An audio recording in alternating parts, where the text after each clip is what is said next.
Salut à toi créatif, j'espère que tu vas bien. Dans cette courte vidéo, je vais te montrer comment créer des liens internes et externes dans un document InDesign. Allons-y tout de suite sur ma machine. The Costo Singer.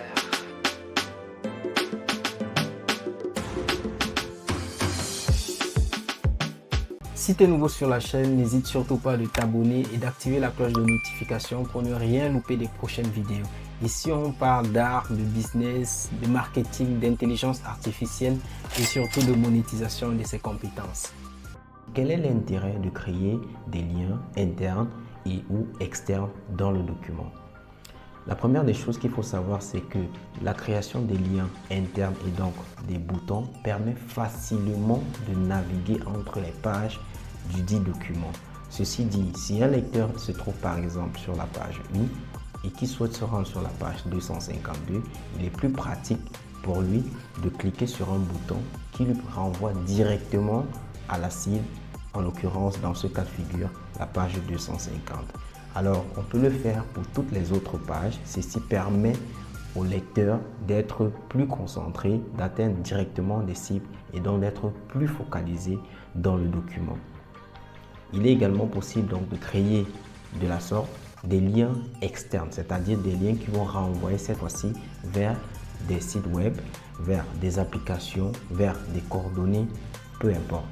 Alors, dans ce tutoriel, comprenez que pour un document InDesign que vous créez, s'il veut être à la fois pratique, à la fois simple, à la fois facile d'utilisation et qui peut également aider le lecteur à trouver de l'information en dehors du document, il est plus pratique pour vous de créer des liens internes mais également des liens externes. Restez donc jusqu'à la fin de cette vidéo pour apprendre ce tips car il va certainement t'aider.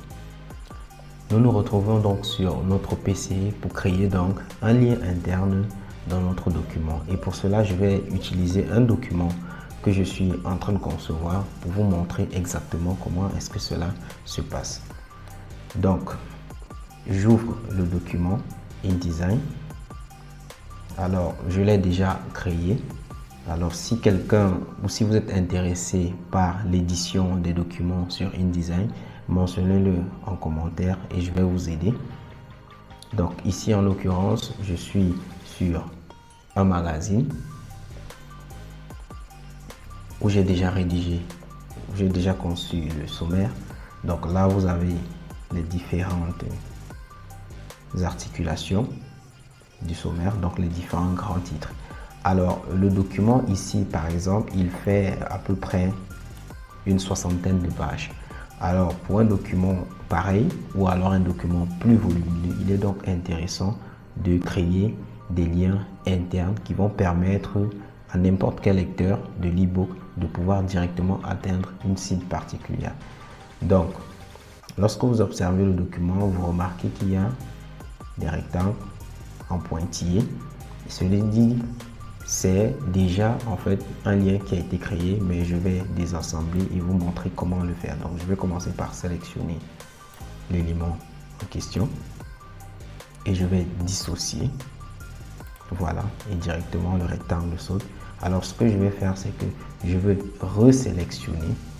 Donc ce qu'il faut également noter ici, c'est que une photo peut être utilisée comme un lien, un texte peut ici être utilisé comme un lien ou alors créer tout simplement un bouton comme un lien.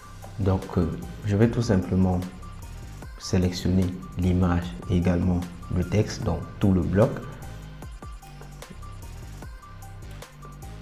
Je vais commencer par associer le bloc pour que ces éléments soient ensemble. Donc CTRL G ou alors clic droit, associer. Voilà, une fois que j'ai associé maintenant, je vais refaire un autre clic droit et je vais aller sur hyperlien et je vais cliquer sur nouvelle hyperlien. Alors, une boîte de dialogue s'ouvre. Je vais donner ici la destination. Ce n'est pas un URL, ce n'est pas un fichier, un courrier, etc. Mais je vais choisir l'option page pour dire que je reste toujours dans le document. Alors, ce qu'il faut savoir, c'est que il faut que vous sachiez exactement sur quelle page se trouve le titre qui est censé être un bouton et renvoyer vers la page en question. Donc en l'occurrence ici, je pense que le point numéro 3 est sur la page. La page numéro 12 dans ce cas. Donc je vais retourner au sommaire. Donc je vais refaire le clic droit, hyperlien, nouvel hyperlien. Donc je choisis l'option page pour dire que je reste dans le document. Ensuite je choisis même le document, donc en l'occurrence celui-ci, parce qu'il peut arriver que vous avez créé plusieurs documents et donc vous pouvez aussi créer un lien qui cette fois-ci ne sera pas interne mais va renvoyer plutôt vers un autre document que vous avez créé sur InDesign. Donc faites bien attention à choisir le document, donc en l'occurrence le nom ici.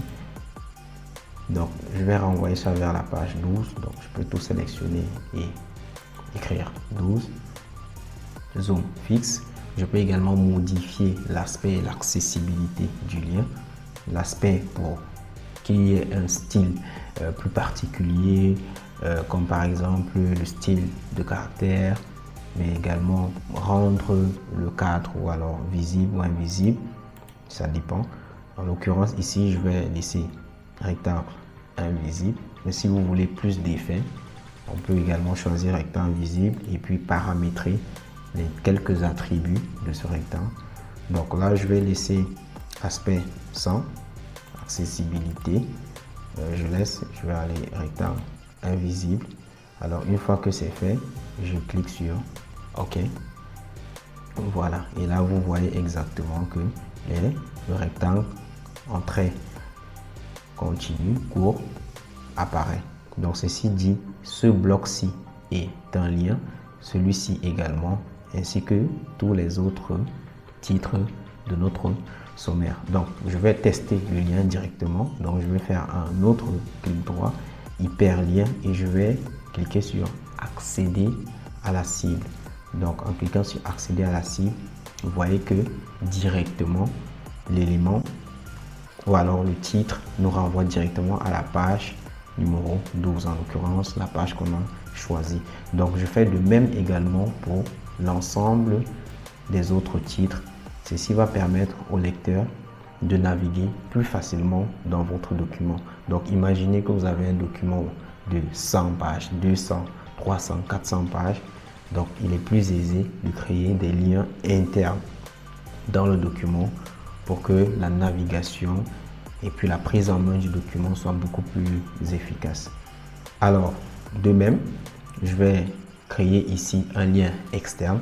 Alors il faut savoir que pour les liens externes, ce sont les liens qui vont renvoyer vers un site web, vers YouTube, vers Facebook, vers vos coordonnées par exemple aussi, numéro WhatsApp, email, tout ce que vous voulez.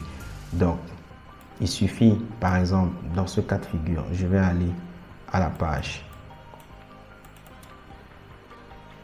ici, je vais aller à la page 11, je vais aller à la page 11, donc je vais choisir et je vais faire comme tout à l'heure, accéder à la cible. Voilà, je vais directement à la page numéro 54 qui correspond au titre 11. Donc je vais descendre, voilà. Ici par exemple, vous avez quelques personnages dont j'ai créé des liens. Ces liens-ci sont des liens externes qui renvoient directement vers l'email de la personne. Alors ce que je vais faire dans ce cas de figure, c'est que je vais choisir l'élément en question. Je vais dissocier pour vous montrer exactement comment ça se passe. Donc de même que tout à l'heure, donc je vais choisir tout l'élément. Ça veut dire que peu importe où il va cliquer, si l'élément correspond à ce groupe, il pourra directement accéder à la cible. Donc ce que je vais faire, c'est que je vais commencer par copier d'abord l'email, l'adresse email de la personne en l'occurrence. Je vais donc sélectionner maintenant l'élément que je vais créer. Donc je vais associer et ensuite je vais refaire clic droit pour aller dans hyperlien, nouvel hyperlien. Donc ici je vais pas choisir page parce que je veux que le lien renvoie vers l'email. Donc, je vais choisir URL. De même, vous pouvez voir toutes les options possibles. Donc, ça peut être un fichier, ça peut être un arbre de texte, ça peut être une destination partagée, ainsi de suite. Donc, je vais choisir URL plutôt et je vais coller directement l'email que j'ai copié tout à l'heure. Donc, comme tout à l'heure également, je ne vais pas mettre un certain aspect sur le lien externe. Donc, je vais le laisser ainsi. Et une fois que c'est fait, toutes les configurations sont bonnes. Je n'ai plus qu'à cliquer sur OK. Alors, si je veux le tester directement, je refais clic droit et je vais à hyperlien accéder à la cible. Et directement, mon navigateur Chrome ici, en l'occurrence, s'ouvre. Donc, je vais choisir un navigateur et je vais voir. Voilà, je vais refaire encore. Hyperlien, accéder à la cible. Alors ici, il y a plusieurs, mon compte Google a plusieurs comptes, donc du coup, il est pas facile directement que le navigateur exécute la manœuvre, mais vous voyez que automatiquement, en fait, il renvoie vers le navigateur parce qu'il cherche en fait à atteindre l'adresse mail de la personne en l'occurrence. Alors, pour tous ceux qui souhaitent d'autres tips de ce genre, donc vous pouvez m'écrire en DM. Je me ferai un plaisir de vous répondre ou alors en inbox, pas de souci. Donc, après, maintenant, vous pouvez créer aussi vos propres boutons. Par exemple, ici, là, j'ai retour au sommaire. Là, j'ai titre suivant pour naviguer entre les titres et le sommaire pour revenir directement au sommaire. Donc, si je choisis ici le bouton sommaire, donc je vais aller dans hyperlien, de la même façon accéder à la cible et directement ça va me renvoyer. Merci d'être resté jusqu'à la fin de cette vidéo. J'espère que ce contenu t'a plu. Alors n'hésite surtout pas de me lâcher un gros pouce bleu, commente et surtout partage avec les créatifs autour de toi. À très bientôt pour une prochaine vidéo.